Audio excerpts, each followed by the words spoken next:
பொன்முடி குற்றவாளி என உயர்நீதிமன்றம் ஏற்கனவே தீர்ப்பளித்திருந்தது. குற்றவாளி என அறிவித்துள்ளதால் தேசிய கொடி இல்லாத காரில் அமைச்சர் பொன்முடி பயணம் மேற்கொண்டு வருகிறார். உயர்நீதிமன்றத்தில் ஆஜராக அமைச்சர் பொன்முடி வீட்டில் இருந்து புறப்பட்டிருக்கிறார். அண்மை செய்தியாக பார்த்து வருகிறோம். அமைச்சரான பொன்முடி தேசிய கொடி அகற்றப்பட்ட காரில் நீதிமன்றத்திற்கு புறப்பட்டிருக்கிறார்.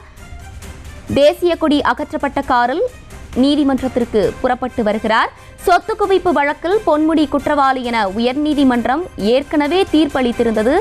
குற்றவாளி என அறிவித்துள்ளதால் தேசிய கொடி இல்லாத காரில் பொன்முடி பயணம் மேற்கொண்டு வருகிறார்.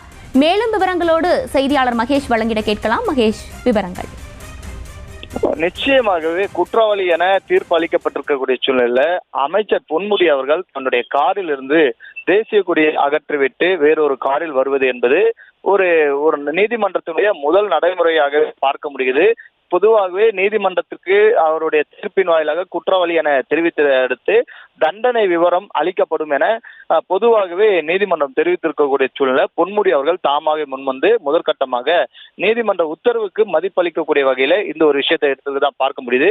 பொதுவாகவே மக்கள் பிரதிநிதிகள் தங்களுடைய ஒரு நீதிமன்றம், குறிப்பாக எம்எல்ஏ எம்பியினுடைய சிறப்பு நீதிமன்றத்துல பல்வேறு வழக்குகள் பல்வேறு மாநிலங்கள்ல பல்வேறு எம்எல்ஏக்கள் சந்தித்து வரக்கூடிய சூழ்நிலை. இந்த வழக்கு என்பதும் பெரிதும் முக்கியத்துவமாக பார்க்க முடியுது.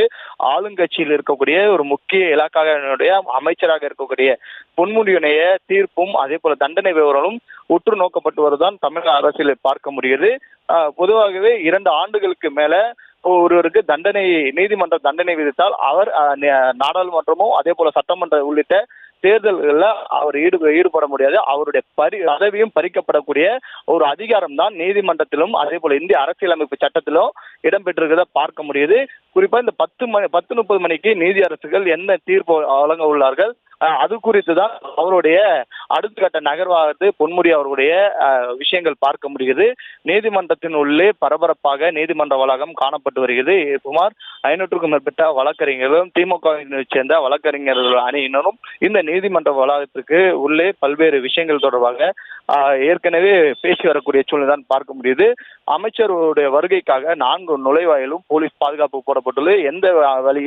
எந்த நுழைவாயில் வழியாக அமைச்சர் உள்ளே செல்வார் என்பது கேள்வியாக தான் உள்ளது. இருந்த பொழுதும் 4 நுழைவாயிலும் பாதுகாப்பு என்பது அதிகரிக்கப்பட்டுள்ளது. தேசிய கொடியை அவர் அகற்றி இருப்பது நீதிமன்றத்திற்கு மதிப்பளிக்கக்கூடிய ஒரு விஷயமாக தான் பார்க்க முடிகிறது. செய்திகளை உடனுக்குடனும் துல்லியமாகவும் தெரிந்து கொள்ள சப்ஸ்கிரைப் பண்ணுங்க.